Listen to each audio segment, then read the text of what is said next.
Welcome to New Possibilities. I speak truth to power without fear. So one of my subscribers sent me a video and they asked me to do a video response to it. It's a video from Velazquez. He's a police officer with the Atlanta Police Department. He's a Hispanic man.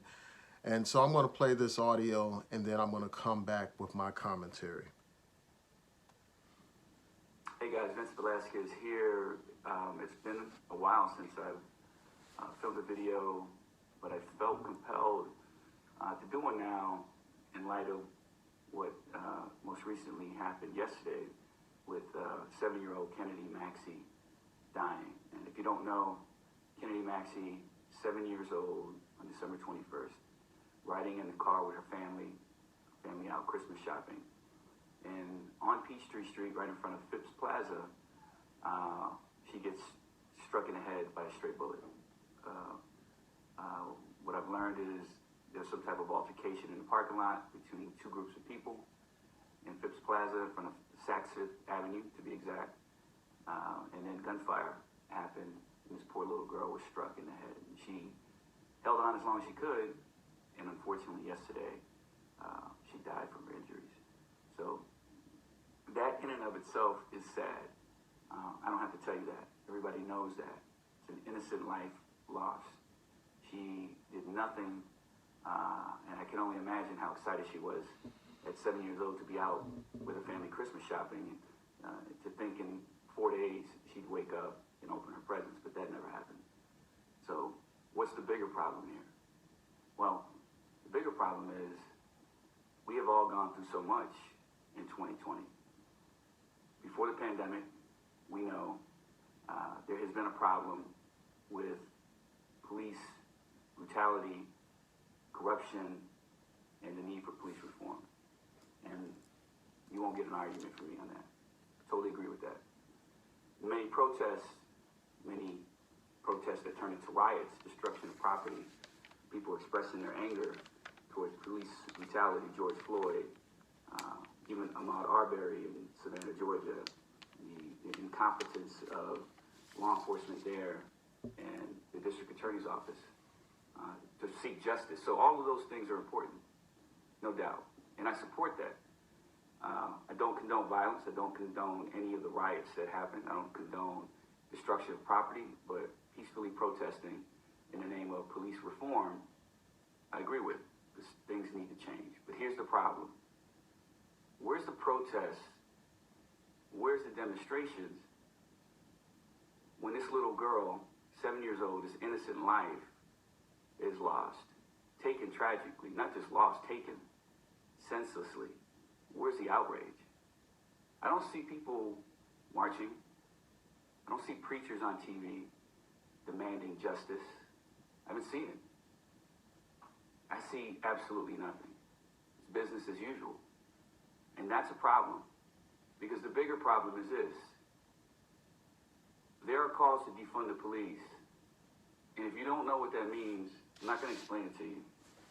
Do some research and look it up. Understand what that means. Maybe that's a video for another time, but you need to understand what that means. As a result of what's happened, there's been a mass exodus of police officers. Police officers are quitting. Some may say, well, good, they need to. But you can't have it both ways. You cannot demand defunding police, taking resources away for police to be proactive to try to divert crime, try to put a handle on some things. And then we see what this happened with this poor little girl. And there's no outrage. There's no protest. There's no marches for poor Kennedy Maxie. Not to say that no one cares, but it doesn't seem as important. And it's just as important, if not more important, okay? The police resources are stretched thin. The crime nationwide is going through the roof. Now, let's talk about Atlanta. That's where I'm at. This is where this incident happened. Kennedy Maxie died and was 154th homicide of the year, the highest homicide rate since 1998. In comparison, in 2019, Atlanta experienced 99 homicides. So that's over a 50% increase in just homicides alone in a city of just under 500,000 people. Since 1998, we have not seen a homicide rate this high. Where's the outrage? Why are we not addressing those issues? Not to say police reform is not needed, but when we task the police officers to do more with less resources, one may argue this is what you get. Okay? This is just food for thought. I want you to think about that.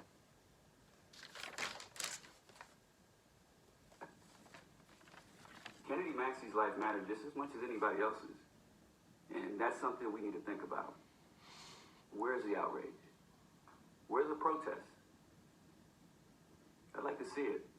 Where are our public officials talking about what we can do to change this crime wave that we're seeing? And not just talking points, real substance, things that we can do, tangible items that we can put on the table and say we're going to do this and we're going to make a difference. I want to see that as well. Haven't seen it. Leadership, it's on you. There's a reason why when you're flying on an airplane with a child, the flight attendant, when they're going through the emergency procedures, tells the people on the plane, if an emergency happens, make sure you put your oxygen mask on first before you attend to your child. That's so you don't pass out. You can't help anybody if you're passed out. Well, the leadership in the city, they need to put on their oxygen mask quickly because people are dying and something needs to be done. So, food for thought. Think about that. Support change, support protest all you want. But when we have a 7-year-old killed in our city and you can hear a pin drop, not a peep, in protest or demonstration in support of her, but more importantly, addressing the violence that caused her death, that's a problem. All right, so you heard his comments, and now I'm going to provide my reply. You know, the first thing that I have to say is that, I send my condolences to Kennedy Maxie's family. This is a horrible situation that a young, innocent girl will be killed as a result of senseless violence that happens in places like Atlanta, places like Baltimore. These types of situations, unfortunately, are not new. They plague many communities. Not too long ago, a young girl was killed here in Baltimore under similar circumstances. She was in a car with family members and a bullet hit her and killed her. And then later, her sister was shot. So this violence has to be addressed. So I completely sympathize with people like this police officer expressing their frustration about the failure to address the problem of violence in communities. I think that it is valid for people to be concerned about this. But there are some things that I want to respond to that he had to say. First of all, he suggested that there is no community outrage, there are no protests against violence, like situations such as this. But that is not true. There have been many Stop the Violence marches around the country. There have been many vigils around the country in support of families and victims of violence in communities. There are organizations, there are all kinds of community organizations dedicated to ending the violence in Black communities. And in this particular situation, the community raised over $50,000 for Kennedy Maxie's family.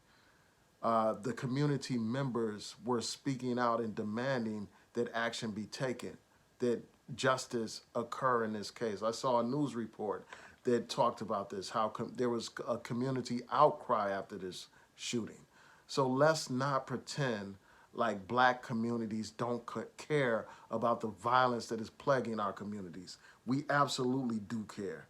We absolutely do demand action take place. But there's something else that has to be addressed, and that's this. Too often what happens when we have these conversations about the need to end police brutality, often people say, what about Black-on-Black violence? And basically, that is a way to divert the conversation away from the much-needed conversation about police brutality and the need for reform, and it changes it into a discussion about inner city violence, and the focus goes on to intercity violence. It's a deflection, and we should not go for that bait, and we should not buy into that conversation. Those are two separate conversations. The conversation about inner city violence is one conversation, and the conversation about police brutality is another conversation, a separate conversation.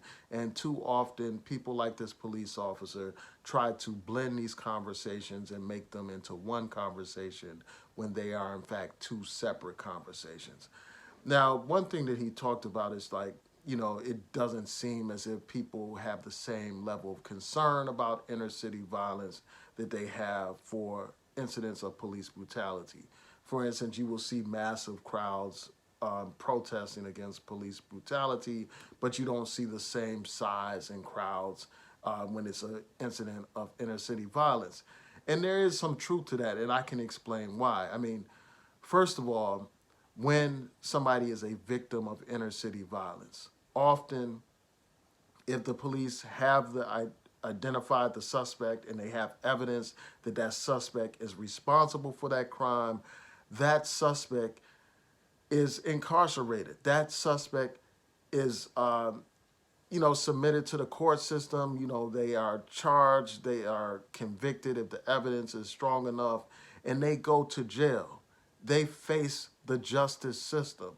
But too often in these cases of police brutality, even when, it's obvious that the police officer killed somebody without justification, even when you have video evidence of the killing of black people, no charges are brought against many of these officers. Like, the case of Eric Garner, we saw that brother get choked to death live on camera. No charges have been brought against the officer who killed that brother. We've seen other cases.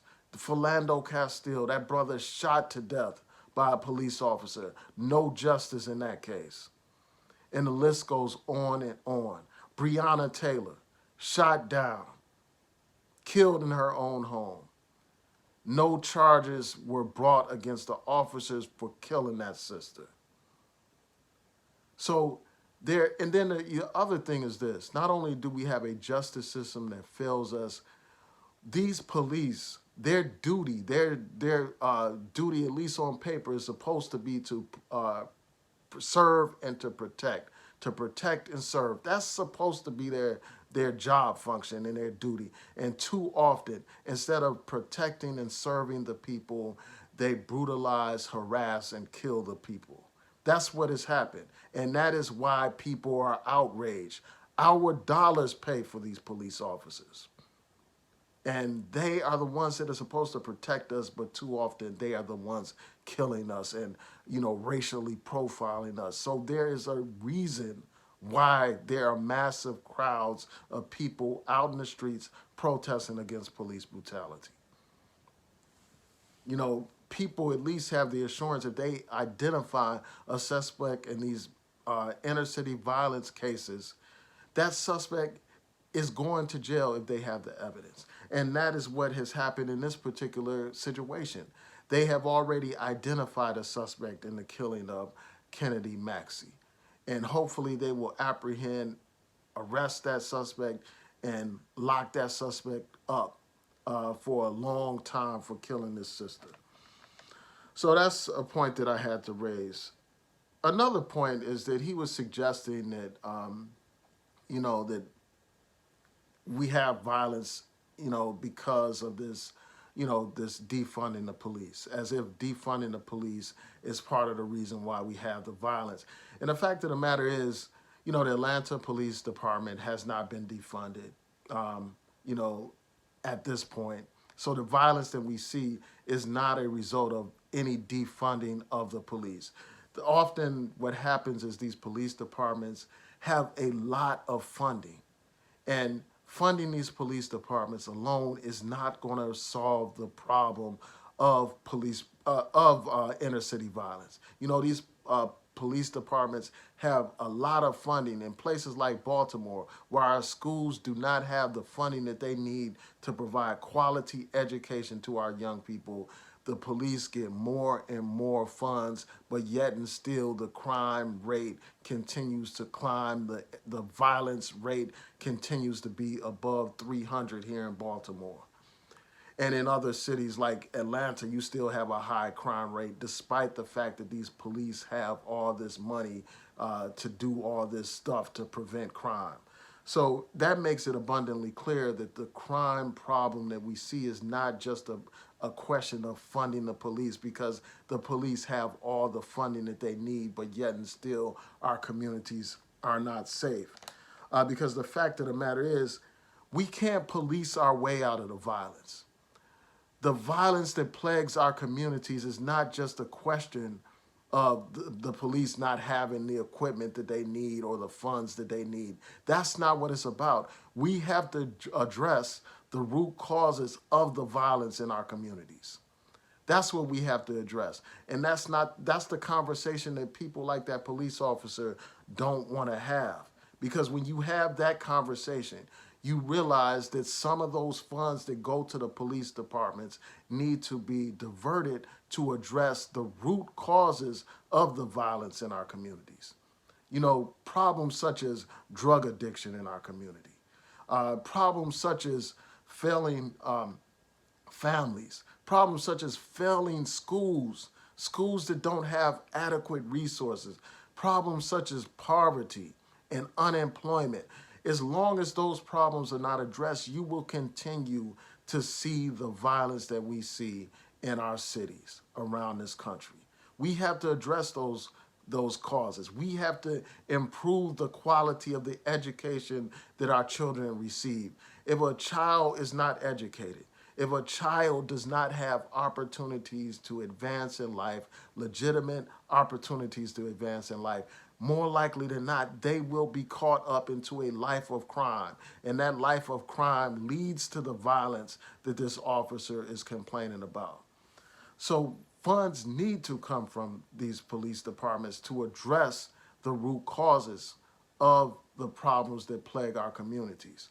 And, you know, the fact of the matter is, the police would be more efficient if they had less responsibilities. Too often, we are requiring too much of these police officers. We're requiring them to be therapists. We're requiring them to be family counselors and all that kind of stuff, to take on all these duties and responsibilities that should not be the police department's responsibilities.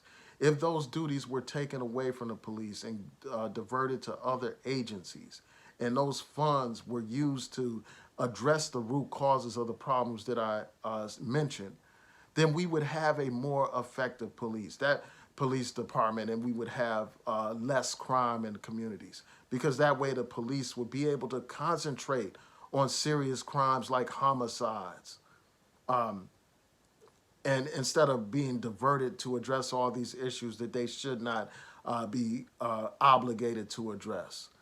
So they would be focused. They would have a laser-like focus on the key public safety issues instead of being like dragged into all these other categories of work. So yeah, that's what I have to say to that. You know, I think that, you know, too often people paint these false narratives, you know, suggesting that there is no outrage when there's plenty of outrage about inner city violence.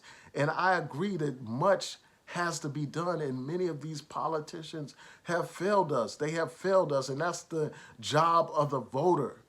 If you see that somebody has been in office for all these years and you still have these rising crime rates, you still have all this violence in your community, then your responsibility as a citizen is to vote them out of office and to put someone in office that has a real plan. Too often, all we do is just promote people without demanding that they produce results. And then we want to complain about what happens in these communities. Like here in Baltimore, you know, people want to talk about how they want change, but they keep voting for the same old tired politicians that don't have any clue how to get this violence under control or how to address these other issues plaguing our communities. So that's what I have to say about that. I mean, we can't allow people to divert our conversation away from police brutality. We need to have that conversation. We need to have protests around police brutality. And I think that even he agrees that there's a need for protest, but let's not divert the conversation away from the need for reform. But we also need to have that conversation about the violence plaguing our communities. And we need to have community groups, more community groups dedicated to addressing this violence, because it is true that many black people are dying as a result of this inner city violence, far more than the numbers that are being killed by police. So we need to have more community organizations dedicated to ending the violence in our communities. So with that, I'm going to say peace and blessings to each and every one of you. Please rate, comment, subscribe, like the video, share the video, hit that notification bell so that you'll know when I post new content on here. Peace and blessings to each and every one of you. Have a great day and Happy New Year.